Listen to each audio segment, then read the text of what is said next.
Donc bonjour à tous, Eric Mathéo, je suis délégué régional adjoint chargé plus particulièrement du médico-social à la FHF PACA. Ah oui, je prends. Donc je vous présente Anaëlle Valdois. Anaëlle Valdois, donc, qui est directrice des usages du numérique et de l'intelligence artificielle à l'ANAP, l'Agence nationale d'appui à la performance des établissements sanitaires et médico-sociaux. Tous les deux, nous allons parler, donc, enfin surtout Anaëlle, nous allons parler donc d'intelligence artificielle avec un temps chronométré. Quand on parle d'intelligence artificielle et de GRH, ça peut générer anxiété, ça peut générer aussi beaucoup d'espoir. Donc, est-ce que demain, l'intelligence artificielle va nous aider à faire les plannings? Est-ce qu'on va pouvoir éviter la crise de nerfs qu'on connaît tous? Donc, pour démêler le vrai du faux et pour parler des usages concrets dans nos établissements, nous allons donc poser quelques questions à Anaëlle ici présente, que je vais me permettre de tutoyer parce que je la connais un tout petit peu. Donc, si ça ne vous dérange pas, on va rester sur ce thème-là. Donc, Anaëlle, d'abord, explique-nous un petit peu en préambule les travaux de l'ANAP sur l'intelligence artificielle. Bonjour. Bonjour à tous, merci pour l'invitation. Donc l'ANAP, ça fait longtemps qu'on travaille sur l'intelligence artificielle, depuis bien avant ChatGPT.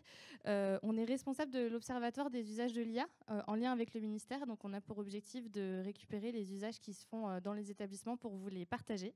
Et c'est pour ça qu'on est là aujourd'hui. Mais si on ouvre un tout petit peu plus au-delà enfin, en tout cas de l'IA dans la DRH, on a aujourd'hui plus de 60 à 70 solutions différentes sur étagère qui sont aujourd'hui déployés dans les établissements hors imagerie, hors en tout cas secteur qu'on connaît bien. Donc du coup, l'IA aujourd'hui, c'est pas le futur. Bon, c'est quelque chose que je disais quand il y a 2 ans, on me regardait avec des gros yeux. Bon, maintenant, vous en êtes convaincus, c'est pour ça que vous êtes là. Mais en tout cas, on a beaucoup d'établissements, pas que des CHU. On a des EHPAD, pas que des EHPAD adossés à des CHU, qui ont de l'IA aujourd'hui et qui en développent dans des secteurs variés. Et c'est pour ça qu'on est là aujourd'hui. C'est bon, je crois. Donc on est là pour parler de GRH, effectivement, de gestion des ressources humaines. Et on pourrait commencer par donc l'événement que vous avez organisé en mars dernier, qui a beaucoup fait parler parce que, un peu façon Kasparov contre Deep Blue, vous avez fait donc un événement en faisant un duel entre l'intelligence artificielle et un cadre, ou une cadre. Ça peut être les deux. Globalement, on a beaucoup d'établissements qui nous parlaient de ces solutions qui vous exposaient dans un moteur de règles avec apprentissage ou sans apprentissage, la possibilité de mettre toutes vos contraintes, que ce soit les contraintes réglementaires, les contraintes de vos services, dans un moteur de règles qui va vous faire votre planning de façon automatisée. En 30 secondes, ça sort. Du coup, on s'est dit qu'on allait tester pour voir si ça marchait vraiment. On a mis des éditeurs dans une pièce avec des cadres sans les éditeurs de l'autre côté. On leur a donné des situations de vie réelle et on a regardé quels étaient globalement les plannings qui correspondaient aux tous les critères qui avaient été posés. Le matin, c'était un service de réanimation classique avec plein de contraintes. Et l'après-midi, il y avait la tempête dans les plannings. Il a fallu tout refaire avec des changements, notamment dans tout ce qui va être nombre de soignants par lit à cause d'une pandémie. Et donc, on a regardé comment les plannings et les solutions étaient faites avec en tout cas avec les IA de planning. Ce qu'on en retient, c'est que globalement, les 4 premières places ont été occupées par les cadres augmentés par l'IA de planning. Donc ça veut dire que ces solutions semblent porter un intérêt et les cadres étaient satisfaits. Par contre, ce qu'on retient aussi, c'est que tout dépendra aussi de l'interopérabilité qui ressort de ces solutions et que certaines étaient encore peu matures par rapport au secteur de la santé. Elles étaient utilisées dans d'autres secteurs, mais pas forcément dans le secteur hospitalier.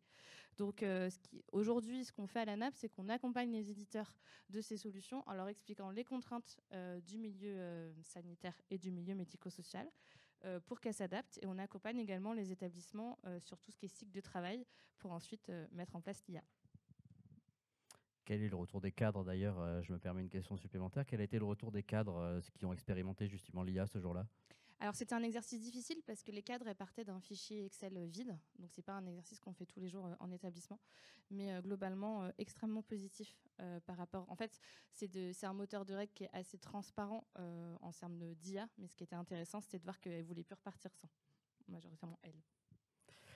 La DGOS, la Direction Générale de l'Offre de Santé, si je ne dis pas de bêtises, ou de l'Organisation de Santé, a lancé un AMI, un appel à manifestation d'intérêt, sur les services d'urgence et sur les plannings, justement. Qu'est-ce que tu peux nous en dire ?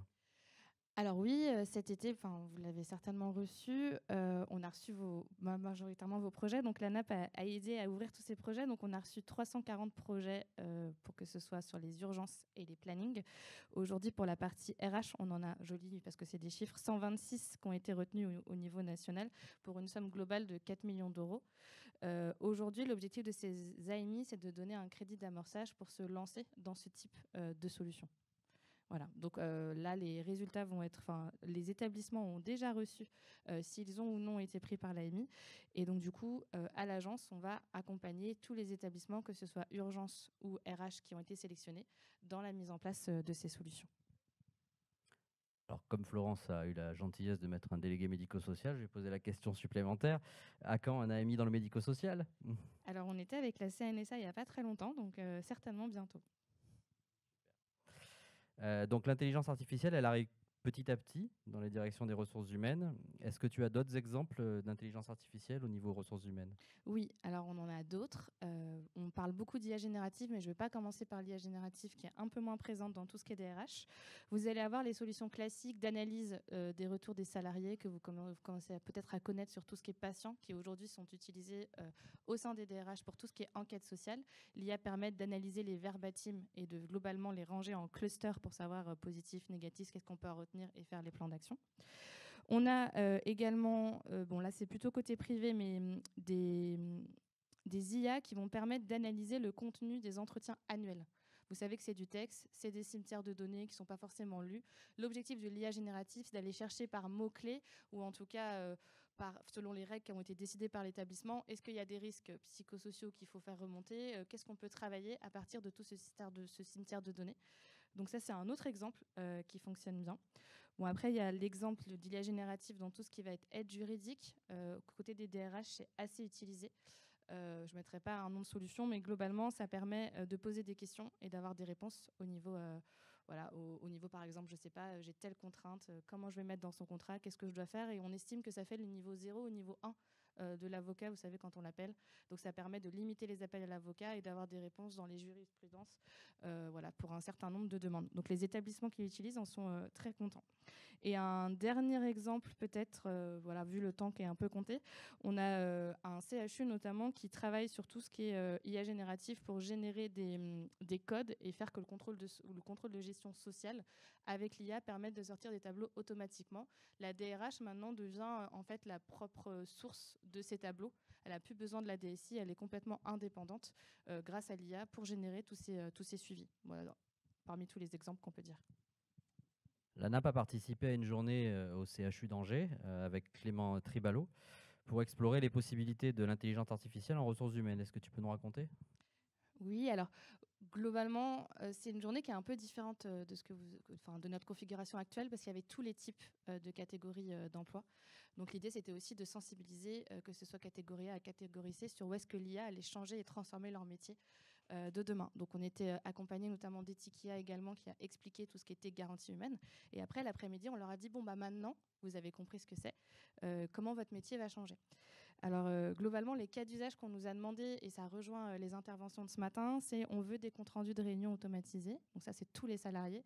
Donc c'est pas spécifique de GRH, mais c'est intéressant en tout cas que même, en tout cas partout dans la DRH, ça soit ressorti.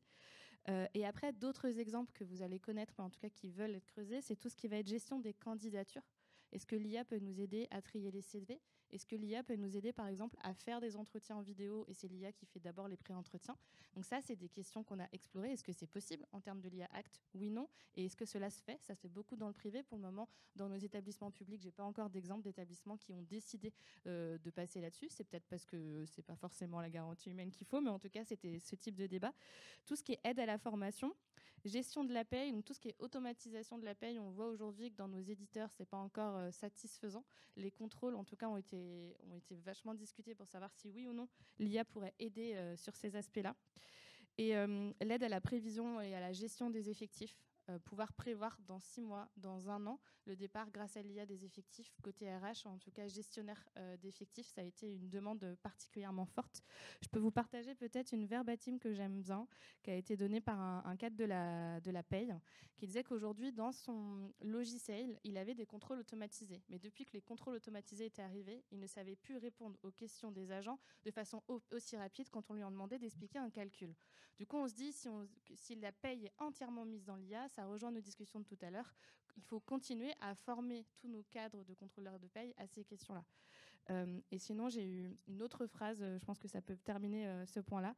L'IA va supprimer des tâches automatisées qui me permettent de me vider la tête et de décompresser.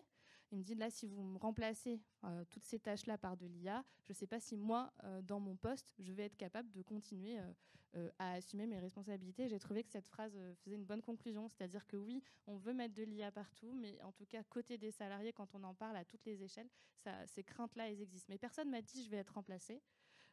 Par contre, on avait quand même une DRH où il y avait encore du papier. Donc pour certains, ça semble complètement, comment dire ça, éloigné de parler d'IA alors qu'ils sont encore en train de plier du papier ou gérer des dossiers papier. Transition tout trouvée. Donc les métiers vont être transformés par l'intelligence artificielle. Comment les directions des ressources humaines, les directeurs et les directrices des ressources humaines vont gérer ces sujets? Alors globalement, ce qu'on en retient, c'est qu'on ne connaît pas l'IA. Les personnes qu'on a vues ne savent pas vraiment ce que c'est. Ils l'utilisent au quotidien. Quand je leur ai expliqué que dans Instagram, leurs données perso partaient côté des États-Unis, et que voilà, peut-être que ce serait intéressant à l'hôpital qu'ils aient conscience que toute donnée qu'ils donnent dans le génératif, parce qu'il y en a qui utilisaient ChatGPT, c'était dangereux. On se rend compte qu'il y a cette sensibilisation qui est importante. La transformation des métiers, ça va surtout être dans l'accompagnement et la compréhension des enjeux. Vous l'avez bien vu ce matin, par tous les salariés. Merci beaucoup Anaëlle. Donc on peut retenir qu'au niveau ressources humaines, l'intelligence artificielle avance, qu'elle n'est pas uniquement, puisque c'est la première chose à laquelle on pense, n'est pas uniquement les plannings. C'est beaucoup plus varié que ça. Maintenant, est-ce que vous, des RH en puissance qui êtes dans la salle, est-ce que vous avez réponse à vos questions? Est-ce que vous avez des interrogations sur le sujet?